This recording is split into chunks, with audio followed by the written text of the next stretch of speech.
Hello everyone, welcome to my CBSE English World. If you are watching my video for the first time, please like and subscribe it. Children, we will learn today about Chapter 9, Madam Rides the Bus. It is written by Walik Kannan. Now, before beginning of the chapter, I just want to throw light on the title. सबसे पहले थोड़ा सा title पे जाते हैं. Madam rides the bus ऐसे title है तो उसको वो ऐसे सजेस्ट कर रहा है कि जैसे मैडम कि it may be the madam जो है बहुत बड़ी कोई ग्रेट या हाई पर्सनालिटी हो. नहीं, ऐसा बिल्कुल भी नहीं है. ये बहुत ही सेंसिटिव स्टोरी है. This is a sensitive story of an 8-year-old girl. यहाँ पे मैडम जो है वो 8-year-old गर्ल के लिए कहा गया है हुज नेम वॉज वली. ठीक है, पूरा नाम है उसका Valli Ammai. So it describes a first bus journey. उसकी पहली बस जर्नी डिस्क्राइब करती है ये chapter into the world outside her village. अपने विलेज के बाहर वो पहली बार जो है बस में राइड कर गई थी. The outside world is fascinating and the bus ride a mysterious journey. जो उसको बाहर की दुनिया वो देखती है वो उसको बहुत ही ज़्यादा अट्रैक्ट करती है और उसकी जो जर्नी है वो बहुत ही मिस्टीरियस जो है रहती है. She wants to experience this journey alone, और वो alone. She wants to experience it alone. She finds each minute information provided by her neighbors regarding the bus journey. अब उसको बस में राइड करना था तो एक छोटी सी लड़की के लिए अलोन वो भी जो है it's not easy to ride on a bus. तो फॉर डैट जो है उसने प्रिपरेशंस करी थी. उसने नेबर्स हैं और जो लोग जो ट्रैवलर्स हैं जो आते जाते थे उस बस में, तो she collected information from there and she came to know about the bus fare and the timings. तो she did all the preparations before riding on a bus. Bus में बैठने से पहले उसने काफ़ी तैयारी करी. उसने केयरफुली जो है वो क्वेश्चंस पूछे ट्रैवलर से. अपने मतलब फेयर के बारे में उसने जाना कि कितना किराया लगेगा, कितना टाइम जो है उसको लगेगा. Then one day she goes on the bus ride alone. और उसको एक दिन जो है after collecting the money and after getting the information she goes on the bus ride also and comes back with new experience. और जब वो लौटती है तो एक न्यू एक्सपीरियंस के साथ लौटती है. मगर वो न्यू एक्सपीरियंस है क्या? Now on the return journey she learn about death. उसको जो है वो डेथ के बारे में जो है वो एक्सपीरियंस करती है when she was returning to her home from the journey. She came to know that death is a part of life and should be accepted as it is a natural phenomena. Death जो है एक अपनी life का जो एक हिस्सा है और इसको हम सबको जो है वो एक्सेप्ट कर लेना चाहिए.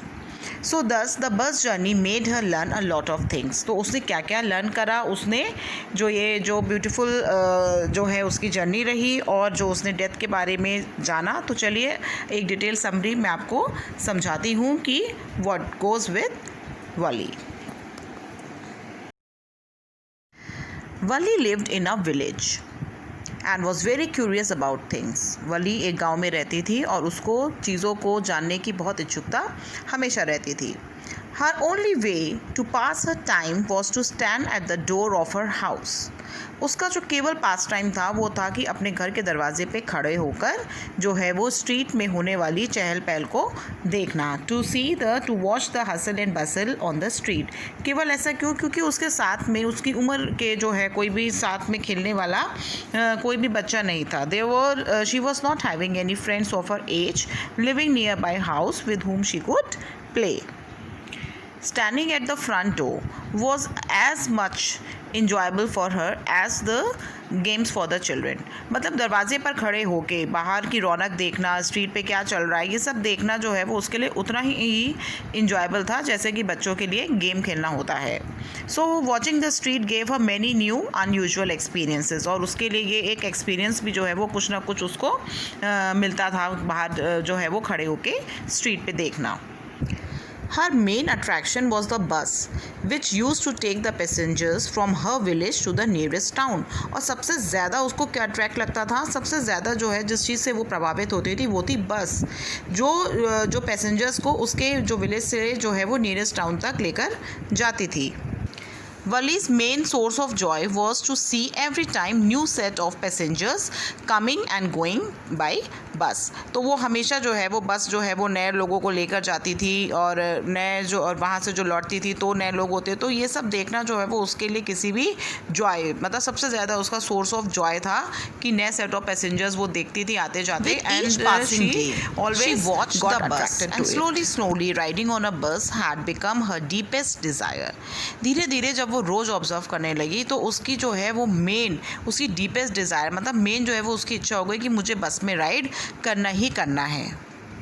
आते जाते लोगों को वो देखती थी, जब लोग उतरते थे चढ़ते थे और उनको देखती रहती थी, और जब उनके फेसेस देखती थी तो उसके अंदर जो है वो बहुत ही ज़्यादा फीलिंग्स जो हैं वो अलाइट हो जाती थी कि मुझे भी चढ़ना है। तो ये सब देखकर जो था वो उसका डीपेस्ट जो है वो डिज़ायर बन गया था कि मुझे बस में राइड करना ही करना है। When once one of her friends told her about her experience, she got jealous and started shouting proud, though the meaning was not knowing to her. Now, एक दिन जब उसकी फ्रेंड जो है वो अपना एक्सपीरियंस बताती है उसको बस में जो है वो जर्नी का, तो वो बहुत ही ज़्यादा प्राउड, मतलब उसको बहुत ही ज़्यादा जो है गुस्सा आ जाता है, बहुत जेलस हो जाती है। एंड शी शाउटेड प्राउड, हालांकि उसको मतलब नहीं पता होता है इसका कि है क्या, बट उसके लिए क्या है ये, उसके लिए एक एक्सप्रेशन है डिसअप्रूवल का। तो अब जो है वो वली ने ठान लिया था कि उसको ट्रैवल करना है। अब ठीक है, अब उसको ट्रैवल करना है, but now in order to fulfil her deepest desire of travelling by bus alone, she needed to be prepared with all sorts of information. अब वो तो केवल एक 8 साल की बच्ची थी, अब उसको जो है वो ट्रैवल करना है, तो उसके लिए उसको प्रिपरेशंस भी करनी है, इन्फॉर्मेशन जो है वो उसको कलेक्ट करना है कि फेयर का, टाइमिंग का, कि क्या है, घर में बिना बताए वो जाना चाहती थी। तो for that she started doing the preparations. Over many days and months, Wali listened carefully to conversations between her neighbors and people who regularly use the bus. कई जो है वो दिनों महीनों तक वली जो है वो ध्यान से अपने पड़ोसियों और लोगों की बातें जो है वो सुनती रही, जो बस को जो है वो रेगुलरली जो है वो यूज़ करते हैं। And she also asked a careful questions from here and there also. Now she picked up the various small details about the journey, that the town was 6 miles from her village. जहाँ उसके गांव से जो है वो village town तक जो है वो बस जाती थी, it was 6 miles. The fare was 30 पैसा one way. एक साइड का किराया जो था, किराया कितना था, 30 पैसे था। This amount was not easy enough for Wali to collect, as she could have seen such amount in 1 or 2 months only. इतने पैसे एक से दूसरे महीने तक ही उसने देखे थे। The trip to town took 45 minutes. On reaching there, as she had to come back also within a short period, therefore she calculated that at one way the bus took 45 minutes. So if she would start her trip at 1, then she could reach at 1:45 PM.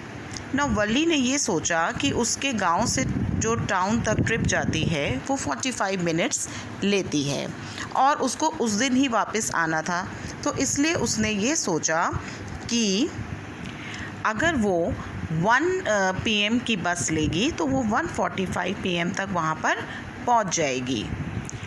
Then there would be 15 minutes break, and after that bus would be ready at 2 and she would be back by about 2:45 PM. This is all Wali kept on planning and calculating continuously. Wali जो है लगातार ये सब अपने दिमाग में plan और calculate करती जा रही थी। After replanning and recalculating, finally came the riding day. She shouted and called the conductor to stop the bus and independently get on the bus. She did not take the help of the conductor, as she was a proud and independent girl. उसने conductor की help नहीं ली, conductor ने उसको हाथ offer करा कि आओ बच्चे आ जाओ। She did not take his help and she herself get on the bus. After seeing her beautiful attitude, the conductor addressed her as Madam. She took her seat. वली ने अपनी सीट ले ली. The bus was a new one from outside as well as inside, as it was newly painted. Seats were also very soft and comfortable. बस बिल्कुल नई थी और जो seats थी वो भी बहुत अच्छी सॉफ्ट और आरामदेह थी. Wally was very excited for her first bus journey. She wanted to look the outside view, but due to her short height and because of window blinds, her view was obstructed. वली की height छोटी थी और window blinds की वजह से जिस पे कपड़ा लगा हुआ था वली जो है ठीक से बाहर देख नहीं पा रही थी, रुकावट बन रही थी. तो वली ने क्या करा, she stood up and peered over the window blinds, और खड़े होकर ब्लाइंड्स के ऊपर से देखने लगी. The bus was going along the canal. Canal means नहर. Where she could see beyond the canal palm trees, grasslands, mountains and the blue sky. और दूसरी तरफ एक गहरी खाई थी जिसको डिच कहते हैं and lots of greenery. Then she was told by an elderly man addressing child to her to sit, who was showing concern for her. But Wally was annoyed. उसको अच्छा नहीं लगा कि कोई उसको बच्चा कह के एड्रेस करे. Very proudly she said that there was no child here. She had paid 30 paise like all. Wally also did not like the conductor every time addressing her as madam. He tried to copy her tone also, which made everyone laugh. But Wally did not like it all. उसको बिल्कुल भी अच्छा नहीं लगता था conductor का उसको madam कहना. हालांकि सब बस में बैठ के बहुत इंजॉय कर रहे थे, but Wally did not like. She was told to sit on the seat, but she was not ready, as according to her, she was not a child anymore and could take care of herself. But finally she sat down. वो आखिर में बैठ गई. और कब बैठी? When the new set of passengers got in. जब उसको ये डर लग गया कि कहीं उसकी सीट ना चली जाए. जब नए पैसेंजर्स बस में चढ़े तब वो बैठ गई. Then she got irritated by an old woman who wanted to be friendly with her. Wally did not like her. Big holes in ears and ugly earrings in them. वली को वो ओल्ड वुमेन बिल्कुल अच्छी नहीं लगी क्योंकि उसके कान में बहुत बड़े बड़े छेद थे और जो उसने इयरिंग्स पहनी हुई थी वो उसको बिल्कुल भी पसंद नहीं आई. Other than this, the woman was eating pan also. Wali thought not to be social with her. वली उसके साथ में फ्रेंडली नहीं होना चाहती थी. Now there is a description in your chapter. How Wally managed to get 60 पैसे. वली ने 60 पैसे कैसे मैनेज करे. She had put great efforts in planning and saving. जो भी कॉइन्स उसके पास में थे उसने टॉयज़, बलून्स, पेपरमिंट सबका लालच छोड़ा एंड शी सेव्ड 60 पैसे. Specially at the village fair. Village में जो गांव में जो मेला लगा था, she controlled her desire to ride on the swings. तो इस तरीके से वली ने अपने एक्सपेंसेस को रिड्यूस करा और फाइनली उसने 60 पैसे जोड़े. नाउ उसकी फर्स्ट प्रॉब्लम तो सॉल्व हो गई कि हाँ she had saved enough money for the trip. Now her next problem. अब उसकी दूसरी प्रॉब्लम क्या थी? उसकी दूसरी प्रॉब्लम थी how to slip out of the house without her mother's knowledge. अपनी मदर की नॉलेज के बिना वो घर से बाहर कैसे जाए. But it was easy for Valli. How? Every day after lunch, her mother would nap from about 1 to 4 and so. हर रोज़ आफ्टर लंच मतलब लंच जो है करने के बाद उसकी मदर हमेशा 1 से 4 बजे तक का नैप लेती थी, आफ्टरनून स्लीप जो है लेती थी. वली हमेशा ये टाइम अपने लिए यूज़ करती थी, अपने एक्सकर्शंस के लिए यूज़ करती थी, अपने पिकनिक के लिए यूज़ करती थी. जब वे घर के जो मेन डोर पे खड़ी होकर या तो बाहर का जो है वो चहल पहल देखती थी या कभी कभी गांव से बाहर भी निकल जाती थी. And today she was using the same hours for her first excursion outside the village. और आज ये वही समय अपनी पहली जो है वो यात्रा के लिए उसने यूज़ करा था. Valli was feeling very excited, enjoying the view outside. उसको बाहर देखना बहुत अच्छा लग रहा था. The bus was moving, passing barren land, small settlement with a few houses, means छोटे से कस्बे and shops. Leaving all obstacles behind, मतलब जो उसके रास्ते में चीज़ें आ रही थी उनको पार करती हुई वो आगे बढ़ती जा रही थी. Suddenly a cow came running in the middle of the road right in front of the bus. एक काउ जो है वो सड़क के बीच में आ गई, बिल्कुल बस के सामने. The bus slowed is its speed, बस ने अपनी स्पीड कम करी. And gave the horns repeatedly, और हॉर्न पे हॉर्न दे रही थी, so as to give the way to the cow. But the cow became more terrified and ran in front of the bus. Horn की आवाज़ सुन सुन के काव जो थी वो डर गई और बिल्कुल एकदम बस के आगे दौड़ने लगी. After listening horns and horns, the cow became wild and it ran faster, और तेज भागने लगी. Valli found the cow incident extremely funny, और वली को ये सब देखना जो है वो बहुत ही अच्छा लग रहा था. She found it very funny and humorous and laughed until tears came out. हंस हंस के उसकी आंखों में पानी आ गया था. Then the cow went off the road and Valli saw the train passing. Cow फिर चली गई और वली ने ट्रेन को पास होते देखा. Shaking the road as well as the bus. जब ट्रेन पास हो रही थी तो रोड भी शेक कर रही थी और बस भी. The bus started and reach to the wider road.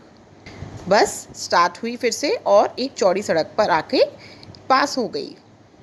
On that wide road there were big and brightly lit shops that displayed the things for sale. वो बहुत चौड़ी सड़क थी और वहाँ पे जो है वो बहुत बड़ी बड़ी और ब्राइटली लिट, बहुत ही चमकदार चीज़ें जो थी वहाँ पे सेल होने के लिए बिक रही थी. Valli got surprised and stared at everything. हर चीज़ को वो बहुत ध्यान से देख रही थी. Then the bus arrived at its destination. Bus अपनी डेस्टिनेशन पर पहुंच गई. Everyone got off except Valli. सब उतर गए मगर वली नहीं उतरी. Conductor asked her to go outside but Valli told that she could not and took out 30 paisa to her for her return journey. वली ने मना कर दिया और 30 पैसा निकाल के कंडक्टर को दे दिए अपनी रिटर्न जर्नी के लिए. Valli was alone and therefore did not want to move out as she was afraid too at that time. वली अकेली थी, इस वजह से वो अकेले नीचे टाउन में नहीं जाना चाहती थी.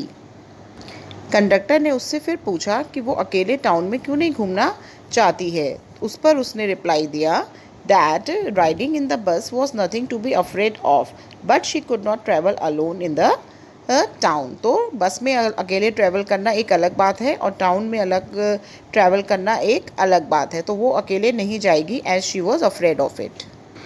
Conductor again asked her that her mother would be worrying about her. For that she replied that no one was waiting for her.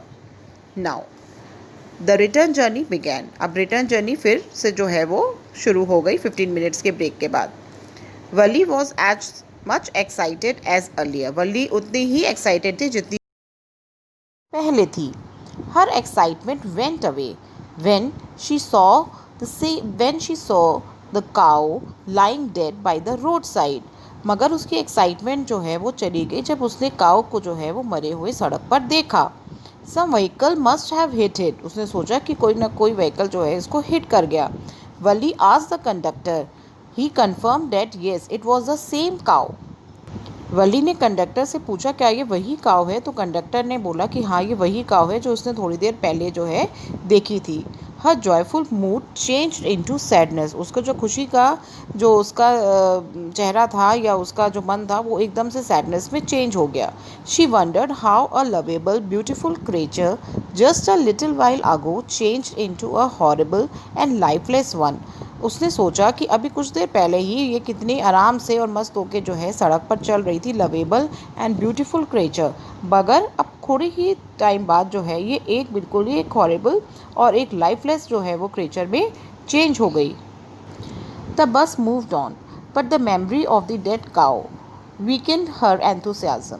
Mean जो जितनी एक्साइटमेंट उसके अंदर थी अब वो सब ख़त्म हो गई थी. उसको बार बार उस डेड काउ के बारे में ही वो बार बार सोच रही थी. She was not able to forget. She stop looking at the window. उसने विंडो बाहर जो है वो देखना बंद कर दिया. Wally reached to her village. She told the conductor to see him again. For that, he told her not to forget to bring her fare the next time, to which she laughed and went home. Conductor ने उसको बहुत ही मजाक में उसको कहा कि अगली बार अपना किराया लाना भूलना मत. तो जिस पे वली ने हंसा और अपने घर चली गई. She found her mother awoke. उसकी मदर उठ चुकी थी. Her mother was talking to one of her aunts. The aunt spoke so much. Wally called her a real chatterbox. वो aunt बहुत बोलती थी इसलिए वली उनको a chatterbox बोलती थी, जो बहुत बोलता है. She asked Wally where she was, but again started talking to her mother. aunt ने वली से पूछा कि वो कहाँ गई थी, मगर she did not wait for the reply and again started talking to her mother. Then Wally just smiled and avoided to answer her question. When both Wally's mother and her aunt were talking, she was there only, and she agreed on the point when her mother said that so much things go on in this world without our knowledge. जब वो दोनों बातें कर रही थी तो वली की mother ने बोला कि बहुत सी ऐसी चीज़ें दुनिया में हो जाती हैं जिसकी हमको खबर ही नहीं होती है. और उस पर वली ने अपनी she agreed on the point, उसने हामी भरी. Her aunt referred to Wally as a no-spoking child. No-spoking child का मतलब जो बात आपके मतलब की ना हो उसमें इंटरेस्ट लेना. But only Wally knew what she was referring to, as her mother would not come to know about her secret bus journey. और वली को पता था कि वो कुछ चीज़ें उसने भी छुपाई हैं जो उसकी मदर को कभी पता ही नहीं चल पाएंगी उसकी सीक्रेट जर्नी के बारे में. So children, this is where we have come to the end of the chapter. I hope that you all have understood it. Go through the explanation once again and clear your chapter. Thank you.